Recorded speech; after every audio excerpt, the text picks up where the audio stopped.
What you There fight he is. for? All hail the trainer extraordinaire. Jordan. 165. So you Jeremy ever spar? No, we didn't. No, we never sparred. No.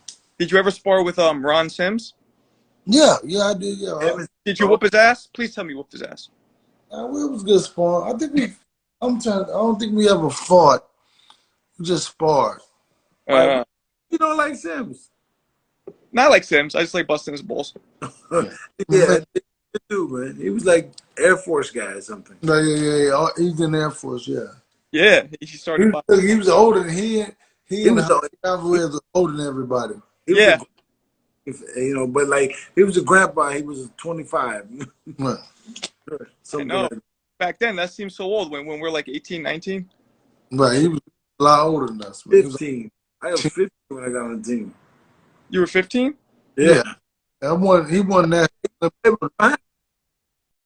Hey guys, please subscribe and smash that like button.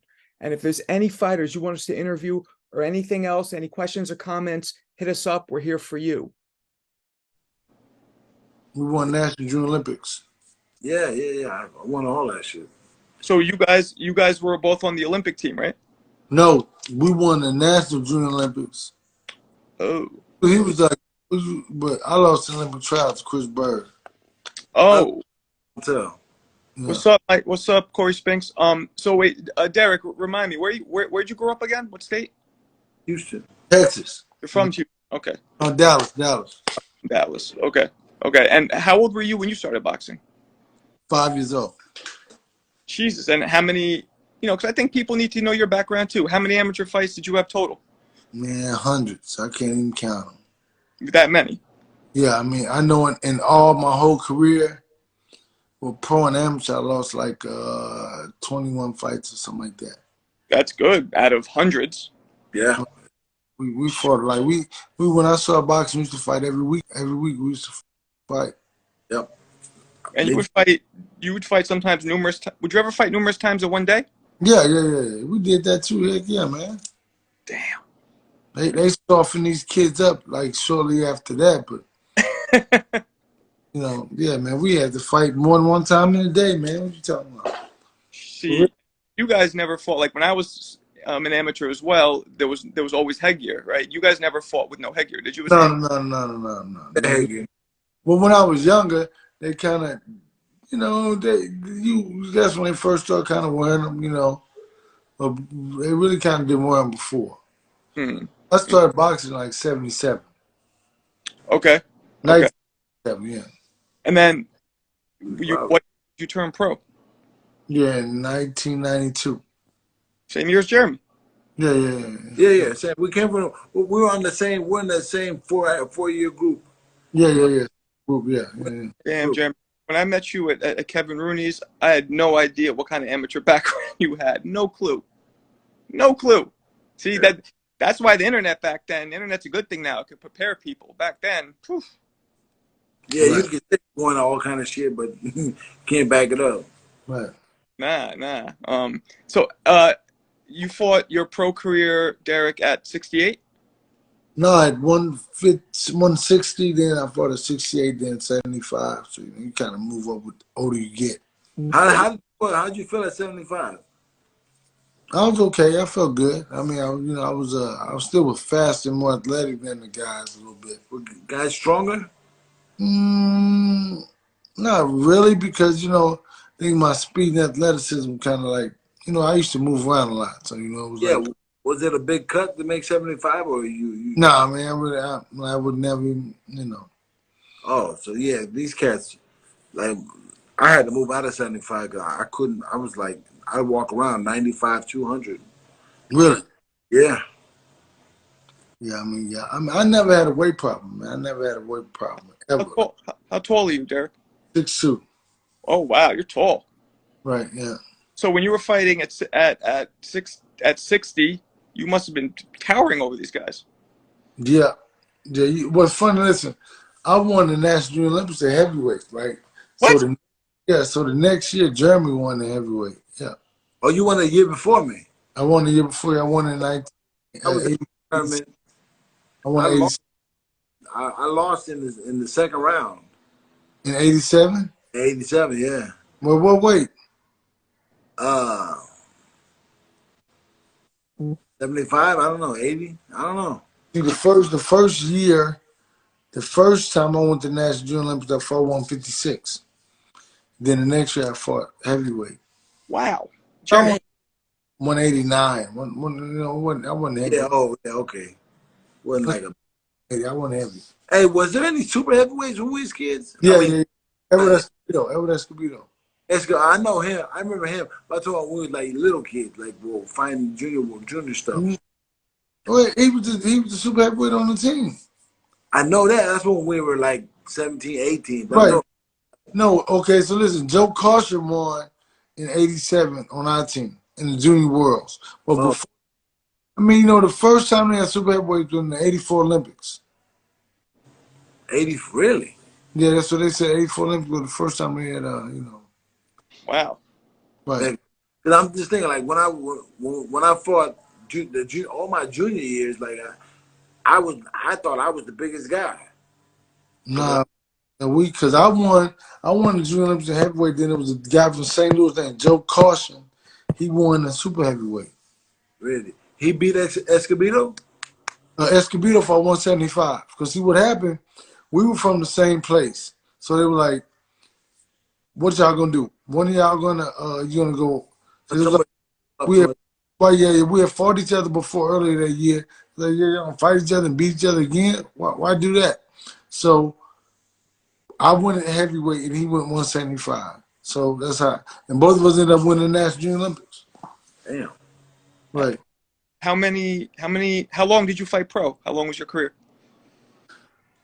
Man, for like 17 years probably. Well, that's an on and off period. It wasn't consistently 17 years. Be some time where I'm not fighting, start back. So yeah. What was your record? What made you pull off and on the boxing? Well, you got a family, you got somebody talking, that's whatever to you. People giving you ear. But I was told that I should quit boxing, never be involved in boxing, that I'm never going to be anything in boxing. Even though I had all the amateur career I already had success at. So, you kind of just like me, you buy into it a little bit. Not that you're not going to be anything in boxing, but that you don't want to hear it, so you succumb to it a little bit. Yeah, you push. Well, the truth too is the majority of people don't make it in boxing. So that's true. But I mean, just like for me being a trainer now, if I would have listened to the people who told me that, I wouldn't be here. Absolutely. What was your pro record? What did it end up being? 21-7. Okay. That's good. That's good. 14-9. It's funny. People have been talking lately about the records, because I think Errol posted Bomac's record or something. Everybody started comparing you guys' records now, which is stupid, but that's what they're think about it is, Bomac, sometimes he talks a lot of trash. I think that's what it is, and I'm not gonna get into the back and forth with him. Cause you remember, Jeremy? Do you remember that? You know what scoring is, right? Like jonesing, right? Yeah. You remember I used to do that a lot. Yeah. I was good as hell. So if he wanna, I still got it. Well, shit. Lighten your load, brother. Let's go. Shit. I'm talking about Bomac, man. I'm talking about you. Man. Oh, Bomac. How are you talking to me? My bad. You know him personally, like outside the ring? I met him before, like a couple times. I met him before, and we had good, good situation. It was like, but when Terence was like 135, and he came to Dallas. Then another time when Terence was going to fight Delorme, and it was in Arlington, basically Dallas, basically. And I saw him again then, but other than that, I hadn't seen him. Okay, so you guys don't really know each other. Not like that, not like this. You know what I mean? But nah. Right. Yeah, because I guess I don't dislike him. I mean, don't know him. Don't know him. Best part of Texas to live in is what? I think we got several places, man. Yeah. Dallas, Austin, Houston, and San Antonio, like the big cities. Just those big cities, right? I say that because my son's probably going to be moving to Texas. I mean, listen, I'm just thinking like probably Austin is the tech savvy place. It's a tech city, right? Right. Houston is more oil and gas, right? And then, so if you're an engineer, if you're anything like that, Houston is the thing. But Dallas is like, it has everything. More business, more Are, business ability. are you in Houston now? I'm in Dallas. Dallas, okay. How far is that? Huh? How far of a drive is that? 3.5 hours. Okay, Jeremy, you got to hit Texas next. Put it Yeah. like, let me show you how big Texas is.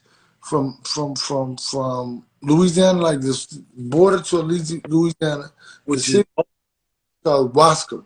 So all the way to El Paso, it's 12 hours. No, that's like 15 hours Wow. across I Texas. drove one time by myself into El Paso, out to Beaumont. Yeah, damn, that's down to the bottom, man. Man, I just hit the bottom. I was like a day and a half, maybe 2 to 5. Right, it's far. It's far. Yeah, definitely. It's big. It takes a beautiful state too, and so like we got to give all the props to them. But let's talk about the elephant in the room, man. You guys had a great night. How Right. was how'd Yeah. that come? It was good, man. It was man, you know, doing this thing is real hard. You know, it's not easy at all. You know, constantly being successful is really hard. I mean, you got to be truly dedicated to it. You got to be able to kind of got to be like water, just keep running. You know what I'm saying? Let everything run off. You hear the stuff people say. You can't get mad about it. You can't be, you know, you can't really buy into the social media aspect of it. Well, so let me ask you this. The first fight with Castano was kind of a back and forth, back and forth. The second fight, obviously, the first, I don't know, 4 to 6 rounds were kind of close, but then Charlo just pulled away. Right. What was done differently? Like, was there something specifically that you guys went in there, like, we're going to do this, and this is going to put us over the top? Hey, I can't tell you, but So there was. it was more of a the last 3 weeks of training camp was a more concentrated, focused interest on implementing my game plan and doing it to the to the T with the movement. And really, the movement was he would have caught him a little bit more. Like the movement was a little. He didn't do it all the way, because if he would have did it all the way, he would have. It would have been a little more different. He would have caught him with some other shots. But the movement we used the movement to create the openings. Because, Castano was real kind of awkward, right? Yeah, he's awkward, man. But he's really like he throws the same punch over and over, same punches over and over. And he really, what's funny about it, I want to say about Castano was that in the first fight when you watch him, when Jamel was hitting him, and Jamel's very fast, Jamel was hitting him with those shots, you can see he was bothered by them. But for some reason, they convinced him that it's okay that you feel like you won the first fight. It's okay. But I think he let them truly psych him out about how much Jamel's power was hurting him. Because I think that he went back in there this fight. I said, that's going to be the number one thing is that when I look at him and I watch him in the interviews and the press conference, he's talking about what he's going to knock Jamel out. Mm. We did the press conference. He said about 4 or 5 times, I'm going to knock you out. Oh, he just kept saying it. And I said, man, he must don't remember how much he was hurt in that fight. Mm. Right? And then whenever Jamel hit him, he kind of buzzed him. But what happened is they really lost the fight, I think, from the perspective before the fight even happened. Because he felt like he could run in there and do something different or try to put the pressure on him like Jamel can't punch. So that's really what I think. And those shots were breaking him down because you said when he started pulling him away, really wasn't he pulling away, that guy started breaking down. Yeah. Yeah. So what do you think was the difference though? Because in the first fight, you know, they were both hitting each other a lot. What do you think was the difference with Jamel's power in this fight? Maybe it's just what more the punches were placed, the placement. You know, the what do you think? It was I probably like more about the placement, more about the selection of the shots, the variety, and he was just shooting like even from like the first fight you saw, right? It was like kind of like but this fight was more about him. Like he really rarely missed him, and everything was what I was telling him to was like even in one time, don't shoot to the head, man. Shoot everything to the body. Shoot everything to the shoulders. Because what happens is, say hypothetically, if you shoot a hook, I'll say shoot a hook to the shoulders, right? So if you're like this, right, or to the shoulder. So when I dip down, you see, I'm still going to hit my head. So to the shoulders, right? Yeah. And I was telling like, you know, you can throw a jab in the head, moving, shoot to the chest. Mentally, that takes the tolls on you because you keep saying, damn, I can't get away from it because he keeps touching me. Yeah, you keep hit. Yeah, it makes sense. So what happens is, I just said, listen, don't worry about hitting him in the head. Hit him in the shoulders, hit him in the chest, hit him in the body. Those organs. Really, that's why everything keeps your body running anyway. And so that's really what it was. He's hitting him, and the guy kept, there was no way to, because even when he gets low, he's going to hit him anywhere. And really going to run right into it. He's running right to it with his head. Oh, there's a difference between what you tell him to do and did you see Canelo's fight where he kept trying to hit Bivol in the arms and it really didn't seem like it didn't work? It looked like he was trying to wear his arms out, right? Well, I think that is different one because I truly believe Canelo trains himself. That's what I believe. I think that You know what happens is when guys they feel like they know everything. That's right. Got so good that because you know the thing about this, the father is the one that trained him. The son is his friend, so he kind of just playing. You know, they playing boxing. I think you know, and the son is his friend. They grew up together, whatever. So what do you think Bivol was trying to do? He was trying to do the old Rocky Marciano trick to like just wear the arms out. That's who was doing that. Canelo was hitting Bivol in the arm. His arms were black and blue afterwards. Hey man, I didn't see the fight. Oh, he kept hitting him over and over. You should watch just the high, over and over to where his arm right here, right at the deltoid, was purple. Yeah, okay. Weird. And you know, and at the end, Bivol even made a statement like, they go, "Were you hurt?" He goes, "Yeah, my arms were hurt." But he's like, "Nah." And Rocky Marciano used to do that. You know, he used to beat down fighters' arms so they can't lift their arms up. Right. I mean, that would be, you know, I don't know. I mean, I think that I would do that to somebody, right? Mm-hmm. Do it here, up under here, Yeah, here in the back. So hit him up under here and there. I don't know about hitting him on the muscle would give him a frog, right? A big frog, or whatever. Mm-hmm. Mm-hmm. I don't know. Well, it reduces the blood because it pounds up. The frog comes from when the blood sits in one area.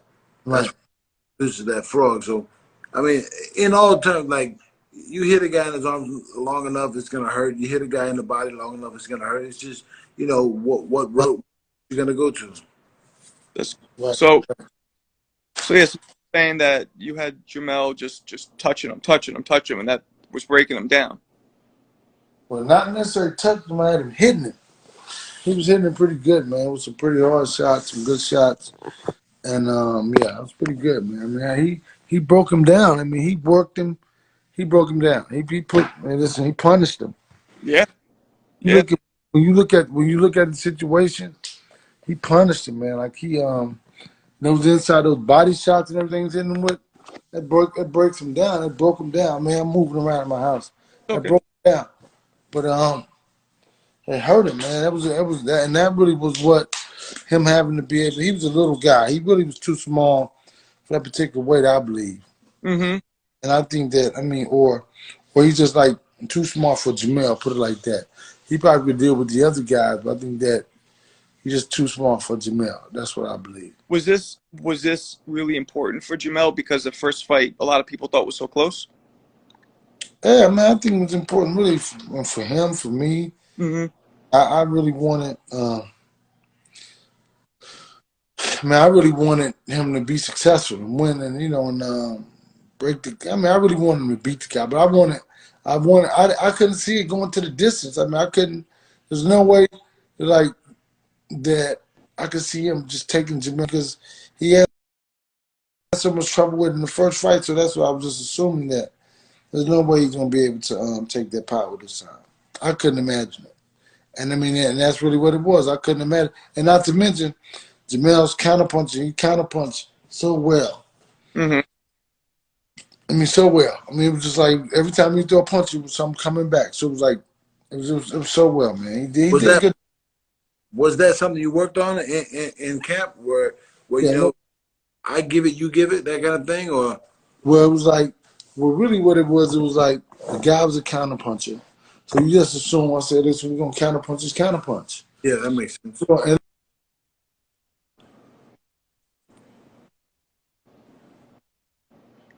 Did he go mute? Yeah. Out of range. Yeah. Out of range. So it was good, man. It was good. So what's round? What round do you think was the best round for him, for Charlo? 10. Other than 10, it probably was like I don't know. Yeah, good round. The back and forth. And this was the funny thing about the back and forth that they were hitting each other, whatever. And that just shows his depth. Shows his ability to be able to withstand or endure and continue to keep fighting. You know what I'm saying? Mm-hmm. So that shows the depth, and it shows the ability to carry that power later in the round, just like he knocked out Tony Harrison in the 11th round. And then he knocked out the Jackson kid when he won the title. It was like in the 8th and 9th, 10th round. So it's like he's able to catch guys in the later rounds. This fight, I think, was his best because he was so much more active, and his counterpunching ability was amazing. And is he the first junior middle undisputed? Right. Yeah, and 4 belts. Yeah. Wow. Yes. You know that? Yes, all 4 belts. Yeah. So, but how would you? So some of the you got 4 belts. Some the clock is ticking now. You gotta step up and fight somebody else pretty soon, or what? Well, they got to. That's with the sanctioned bodies. They got to step up and fight us. Well, I know. I say that. Wait, I give 30 days, 90 days, 120 days. Like they kind of. They do, but they don't hold it down. Because really, it's ways to get around that. Yeah. And it must be hard to satisfy all the sanctioning bodies' mandatories because it's 4 different ones, right? And they don't all have the same fighters that they want you to fight. Right, they don't all have the same fighters, and they really have. What's funny about it is the rules have to change when something like this comes into play, to where because every year you have to fight a mandatory and you can choose one. So a gimme and a mandatory. That's right. Yeah. And really the gimme like top 10. So it's really not a gimme, but it is. They can fight. So let me ask you this: everybody in boxing now is buzzing about the one of the most anticipated fights in a long time. Obviously, Errol versus Crawford. Right. I know nothing's signed yet, and I know you're not even thinking about it until it's signed. But how much is this? How likely is this, in your opinion, that this is going to happen? This fight? It's like work out like Terence Crawford fights. We're training in the gym, and it's like I know it's likely. It's just all up to him. Up to Crawford. It's up to him, yeah. Errol's ready. Well, they're making a deal. He doesn't have anybody who can make a deal that can negotiate for him or So it's like they have to be, talk to him, sit down and do whatever. Whoever's his representatives are, And when that fight happens, and we'll talk again, obviously, but do you see that fight being a difficult fight, or do you see that fight going where like Errol kind of has what it takes to kind of, styles make fights, and Errol's style will be able to make an easier time of it than most people think? Hey man, I think that. See, the thing about it is, what's Errol's style? I mean, the thing about it is, he fought Kell Brook one way, Yeah. Peterson one way. He fought the kid he knocked out. That didn't count in the first round. Then he fought Sean Porter one way. He fought Mike Garcia another way. He fought Danny Garcia another way, and then he fought Ugas another way. He did. What's tell me what his style is. I mean, I guess if you had to sum it up, he's kind of like a, yeah, you're right, because he'll walk you down and pound on you, but he doesn't always do that. Sometimes he'll box you. Right. Yeah. So like I said, like you can't tell, you don't know what he's gonna do until he does it. And listen, but one thing we know, what his style is, he'll break your ribs and he'll break your face. That's what his style is. That's a good style. I like that style. Listen. He breaks your ribs and he breaks their faces. Do you have? So, as your guy is on the top of the pile right now, at what point in his career do you think he's at? I know it's the hottest spot in the world, but can he climb higher? Which one? Who? Charles. Errol. Whoever just won that fight. Oh, Jamel. I mean, I think that, man, can't get no higher than the undisputed championship. But I think that from a celebrity perspective, yeah, I mean, you can always grow and be bigger and better. That's what I believe. Sim Jr., what's up? Let me go back to do you feel like somebody who switches stances, goes orthodox, southpaw, do you feel like that? Hey, let me stop that shit. That's some dumb shit. When you listen, when you boxing, that's some new shit, right? Listen, man. Okay, whatever, man. Nobody care about that stuff, man. You for real? The fuck? Kell Brook switched up, but he only did it twice. Most of these guys try that crap, man. Listen, man. Like this, if you prepare for it, what's your benefit? I mean, we prepare. Man. Listen, man. That's some dumb shit, man. Listen, boxing is about technique, not about more. Boxers today are more about athleticism. Okay. Athleticism, not about skill and technique.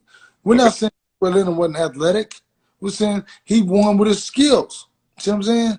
These guys win with their technique. They win with their athleticism, their speed, their quickness. When, like I said, some guys who have fought, when they lost their athleticism, they start getting knocked out, just like regular people, just like everybody else. So what I'm saying is, listen, it's not saying Ray Leonard or Sweet Pea. Sweet Pea was very athletic, right? But he had boxing skills. You know what I'm saying? So these kids today generally they do everything athleticism and quickness, and speed, reaction time. And no technique. It takes a special kind of dude, man, to be athletic and be a fighter. It's crazy. But this is the thing about it. No, listen. But that athleticism is great, but when you got somebody with some good skills and technique with a good jab, that shit don't do nothing. So you're saying that none of that matters. Switching up stances doesn't make a difference. Man, I mean, listen, man, think about this. This is what you gotta understand.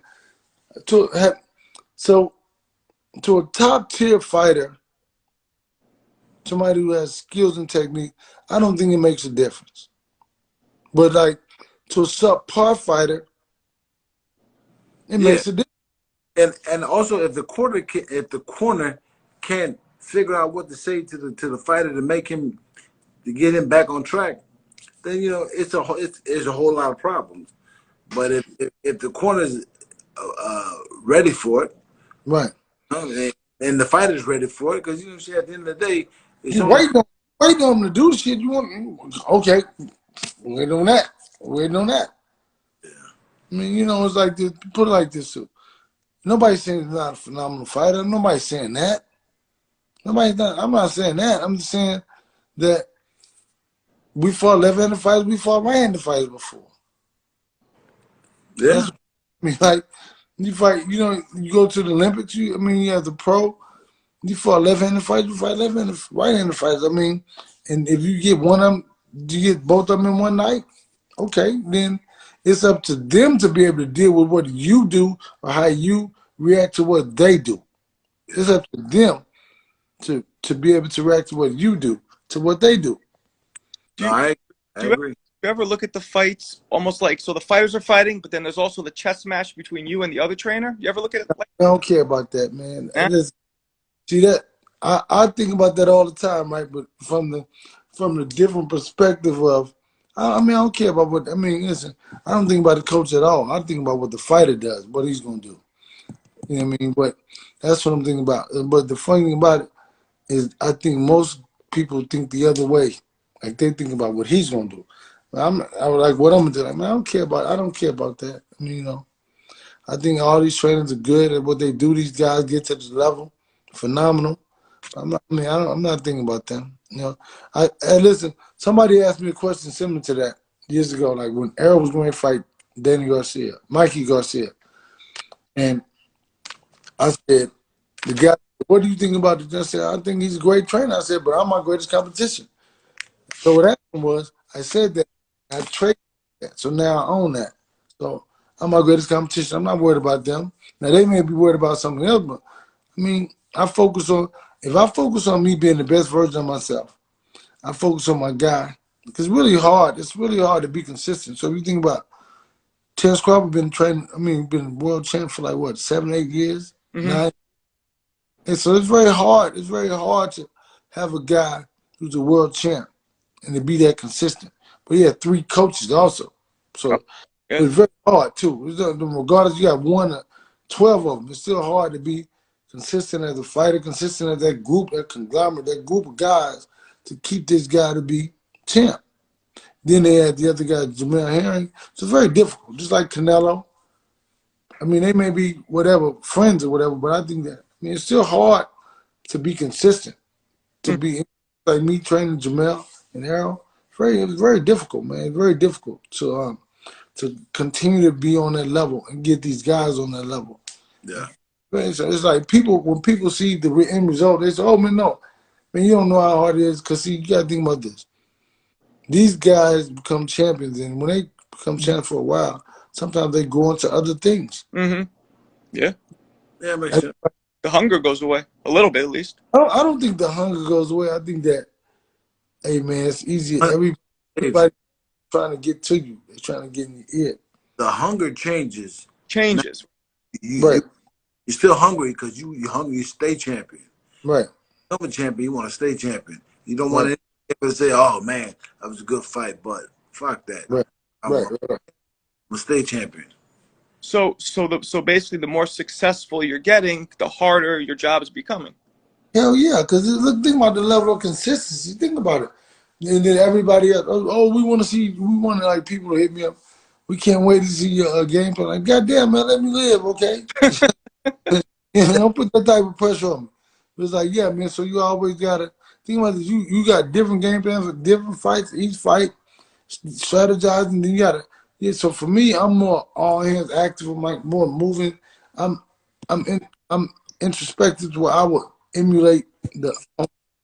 So by me being able to do that or doing that, it's like I gotta be in shape. So it's like, man, it's difficult, man. It's like, listen, it's not an easy job to do, and I think people are quick to criticize.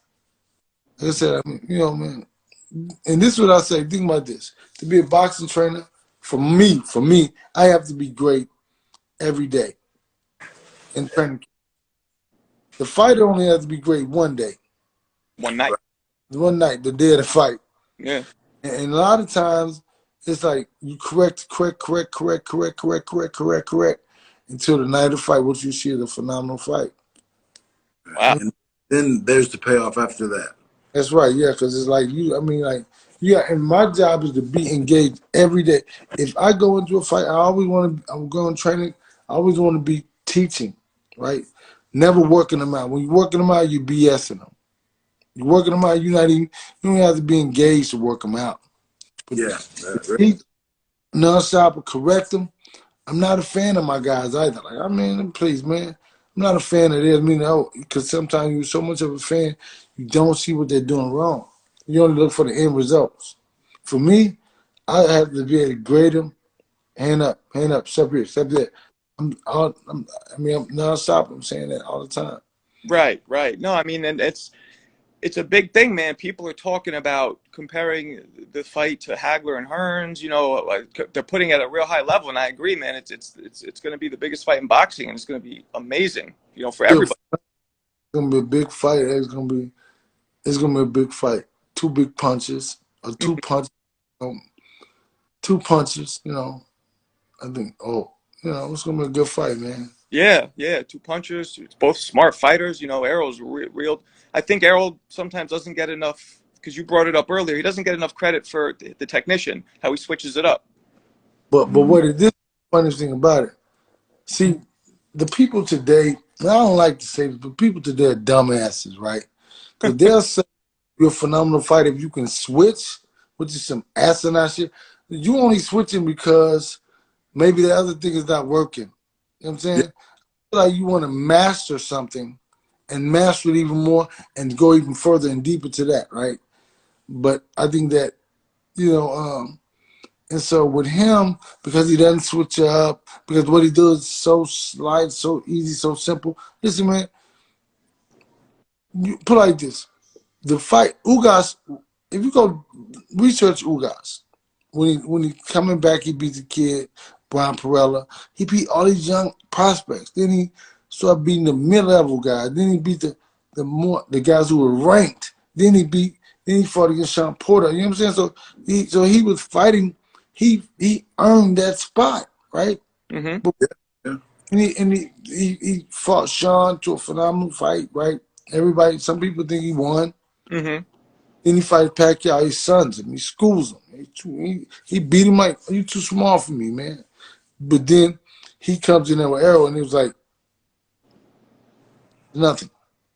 No. Yeah. You know what I'm saying? So it's like, so see, and people think that, and see, what they didn't see Errol do is all skill and technique and intellect, intelligence, man. Intelligence. They think like, oh, he's not switching up, man.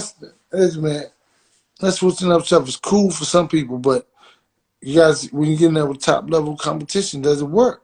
Well, Yeah, you know, people you get caught in the middle. Huh? You get caught in the middle. You get caught switching up, right? You people get caught in the middle.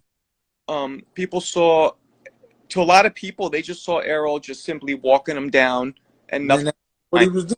Not what he was doing. No, of course not. But that's what they saw, and then a lot of people like, well, if he tries that with Bud, you know, it'll be different.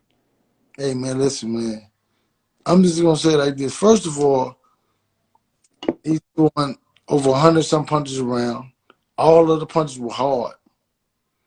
Oof. The punches were hard. You see what he did to his ribs, his face, broke his face, Mm-hmm. broke his nose. Listen, so, hey, man, that was contest. And listen, I don't know anybody in boxing who could take an ass whooping like that. That's Ugas, not. That's for sure. I'm telling you, because I'm gonna tell you why I said Ugas, because Ugas was the guy. I told him, I said, listen, you're not gonna be able to beat this guy. You got to break him down. The whole camp, I was like, listen, we had to break him because there's no way. See, this guy escaped 6 times and got caught Jesus. in Cuba. Yeah. 6 times, and on the 7th time he got away. He's floating in the Gulf of Mexico for 2 days. He ends up in Mexico. Wow. This dude is like, who can beat this guy? You got to break this guy. You can't beat this guy. True. Quit. It's up here. Yeah. He's so determined. You see what I'm saying? Who else? Americans don't live like that. In America, we don't have lives like that. That's the difference. So that's what I'm saying. I don't know if somebody's so persistent and has so much fortitude to be able to deal with something like that. Think about that, man. The dude was caught 6 times and he kept trying, knowing that they would do this to him. Knowing that, come on, man. So that's a testament to Errol's will. If he could impose his will on somebody like that. Right. And listen, this is the thing about it too. Because of his age and because he's from Cuba, He's like, these are eras of boxers, right? When we fought Jeremy, boxers were more slick. They were more. They didn't use athleticism as much, right? Right. They had the boxing skills. Yeah. So when fighting Ugas, I had to be cognizant of that to know that he's a very intelligent fighter. He's gonna try to catch you, Yeah, catch shots to be here. So it's like you have to make sure when he makes his move, you make this move. So you have to counter the move, what he's doing. Because you see, really, if you go back and watch these fights, shit, man, and like what you did, man, Errol's offense took his offense away. He had to keep his hands up and block shots. yeah, yeah. Protect his body, man. So I'm not saying that. I'm just saying I don't know anybody like that who can take that type of situation. No. And listen, people like, oh, you gonna move around, man? He moved. Look, you don't think Ugas is a what kind of fighter? Where's he from? Cuba, the boxer. So, listen, so that's all they do is move in the ring, right? Yeah. Well, yeah, I remember people saying, Ugas just stopped moving. Why'd he stop moving? And I was like, I think it was those shots. Hey, look, man, you gonna fight Errol Spence where he wants you to fight him at. Yeah. And I'm just saying, all that Cuban stuff was out the window. Yeah, you gotta put the in front of him that he wants. That they're not making changes. I get that. That's for sure. I know that. And I think, like I said, I think that I'm not talking about what we're gonna do and how we're gonna do it. I'm just saying that Crawford's a phenomenal fighter, and he's very agile. He's very smart. And listen, it's gonna be a good fight, man. He has a strong too, and I think that's what a lot of people are excited to see. Those two strong wills just clash. Hey, man, we don't know how strong that will is over there. Oh, okay. Who has he ever fought that had to break somebody? Yeah. We don't. So listen, think about this. And this is the realest thing in boxing. How do fighters become champions? I'm gonna tell you how. With a phenomenal matchmaking team to help build and or develop the fighter. Build and or develop. So you build a fight, you just get him wins. You're not fighting. But to develop him, you're challenging him at each step, each stage of the way. Yeah, definitely. So those longevity.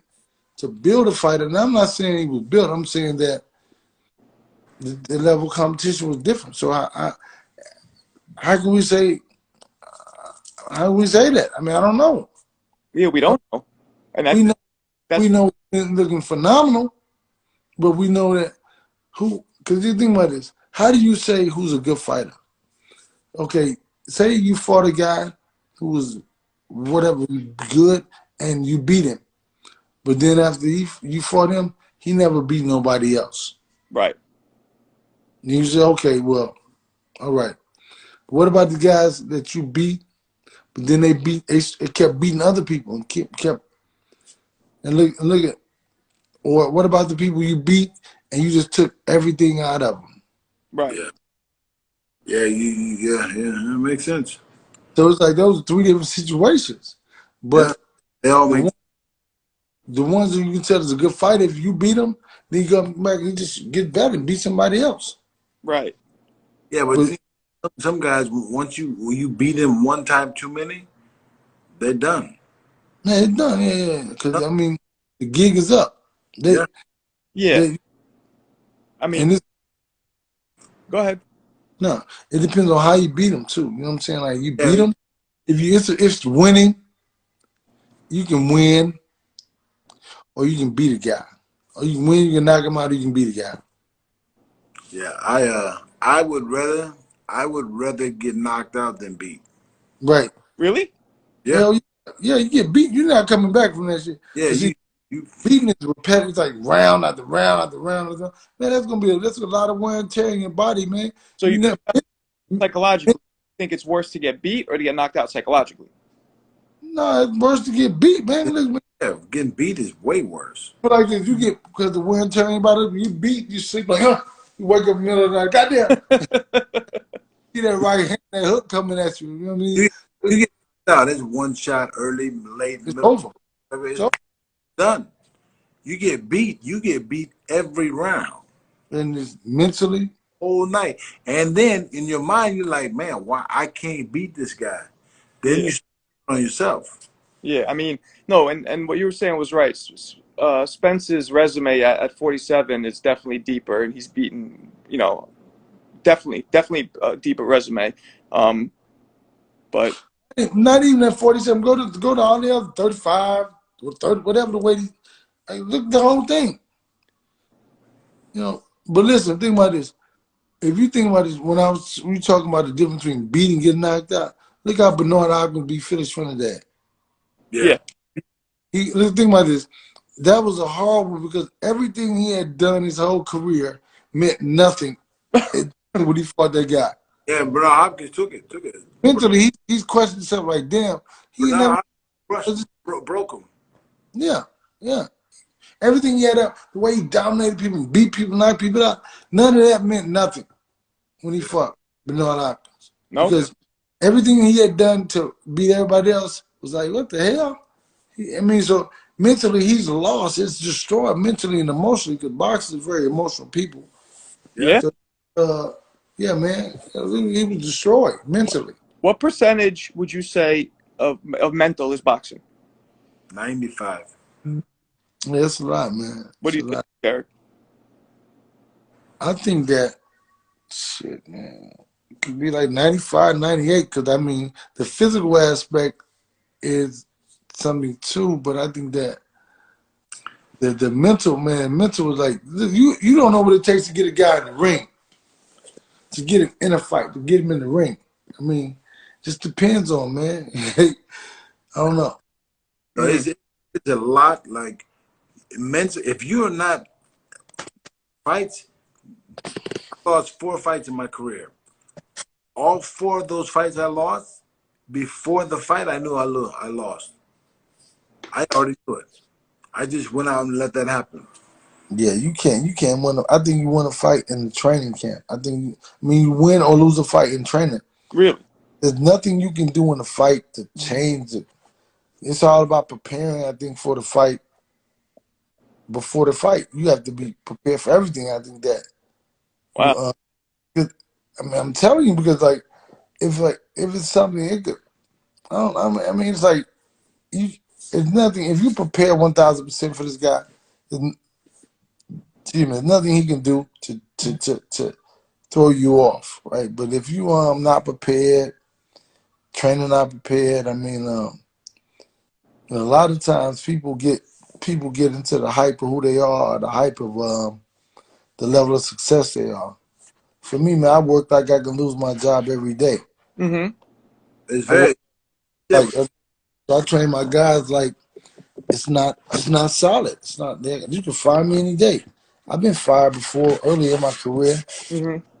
and you learn a lot of lessons from that. You learn that you got to work like. And my guy just won a fight, right? And he fired me. He's like, you don't want okay, whatever, What are you gonna do?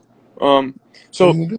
let me ask this, and I gotta ask this. You saw Errol and Boots talk a little bit. What do you think about Boots? Do you think in the future he has the potential to be one of the top guys? Yeah, he's already kind of close up there now. I think that he's a good fighter. He probably just needs a little bit more depth.